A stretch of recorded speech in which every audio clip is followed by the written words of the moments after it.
Hello everyone, welcome to daily current affairs. तो आज के कुछ इम्पोर्टेंट करंट अफेयर्स देखते हैं। तो sports authority of India 13,000 athletes, coaches और स्टाफ को मेडिकल एंड एक्सीडेंट इंश्योरेंस देगी, ताकि इस कोविड-19 पेंडेमिक के टाइम में उनकी सेफ्टी, उनकी वेलबींग इंश्योर रहे, जिसमें 5 लाख हेल्थ इंश्योरेंस होगा और 25 लाख रुपीज़ एक्सीडेंट और डेथ इंश्योरेंस होगा। यूनियन गवर्नमेंट ने खरीफ स्ट्रेटजी 2021 लाया है। इससे वो इंश्योर करना चाहती हैं self efficiency of eatable oils, जिसके तहत वो फार्मर्स को हाई इडली सीड्स प्रोवाइड करेगी। जो हाई इडली सीड्स प्रोवाइड करेगी उसमें 8 लाख सोयाबीन मिनी किट्स होंगे और 74,000 ग्राउंड नट्स मिनी किट्स होंगे। जो एक्स्ट्रा एरिया जो जोड़ा जाएगा ऑयल सीड्स की कल्टीवेशन के लिए वो होगा 6.37 लाख हेक्टेयर्स।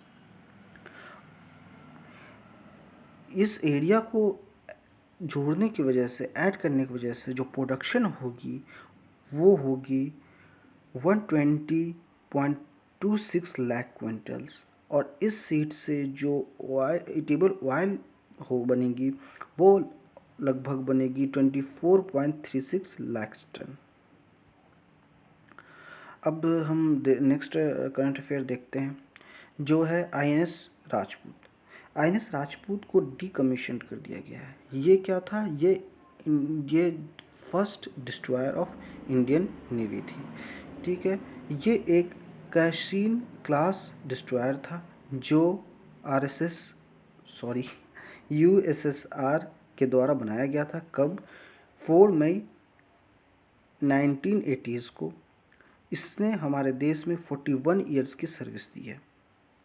ठीक है, इस आईएनएस राजपूत को डीकमीशन कर दिया गया है, करेंगे, और इसकी जो सेरेमनी है, डीकमीशन सेरेमनी, वो नेवल डकयार्ड विशाखापत्तनम में की जाएगी।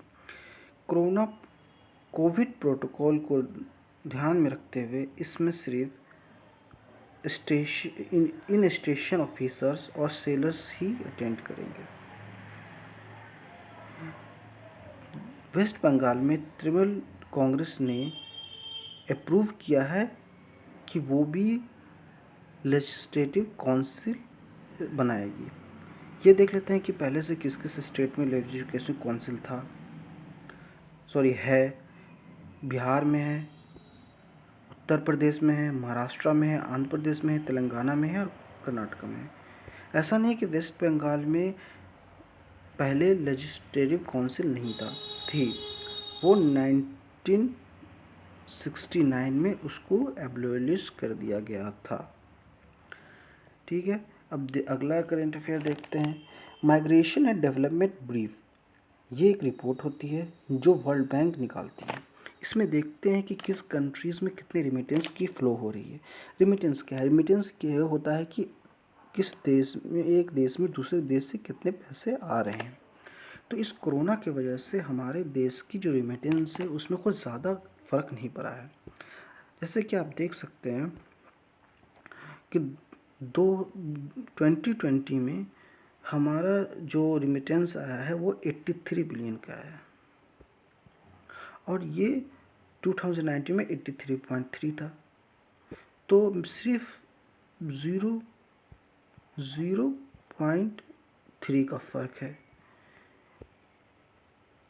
जिसमें यूएई से थोड़ी रेमिटेंस कम हुई है, पर हमारी जो रेमिटेंस है यूएसए और अदर कंट्री से बढ़ी है। रेमिटेंस सबसे ज़्यादा जो किसी देश में आता है वो इंडिया है, फर्स्ट नंबर पे, सेकेंड नंबर पे चाइना, और उसके बाद फॉलोड होता है मैक्सिको से, उसके बाद फिलीपींस, उसके बाद इजिप्ट, उसके बाद पाकिस्तान, उसके बाद फ्रांस, उसके बाद बांग्लादेश। और अगला करंट अफेयर देखते हैं। क्या 6 site had been added to Indian tentative list of UNESCO world health site. Means कि यूनेस्को ने अप्रूव किया है हमारे 6 साइट को इन अ टेंटेटिव लिस्ट। अब ये टेंटेटिव लिस्ट क्या होता है? टेंटेटिव लिस्ट ये है कि हमारे कंट्री के तरफ से 9 साइट्स को अप्रूवल के लिए दिया गया था, जिसमें से यूनेस्को ने 6 साइट्स को अप्रूव किया है। उन्होंने टेंटेटिव लिस्ट में डाला है कि इसमें से किसी एक को वो आगे चल के यूनेस्को वर्ल्ड हेरिटेज साइट में के साइट देंगे। उसमें साइट्स हैं जो 6 साइट्स को है ना टेंटेटिव लिस्ट में डाला गया। वो साइट्स कौन कौन है? वो है Maratha military architect in Maharashtra, Hire Benakal megalithic site in Karnataka, बीटा घाट Lametaghat of Narmada valley in Madhya Pradesh, Ganga ghat in Varanasi, temple of Kanchipuram in Tamil Nadu, Satpura tiger reserve in Madhya Pradesh. तो हम देखते हैं कि इस 6 साइट में से किसको यूनेस्को वर्ल्ड हेरिटेज साइट का दर्जा मिलता है। आज के लिए इतना ही current affair. Thank you so much for watching this current affair videos. Thank you so much.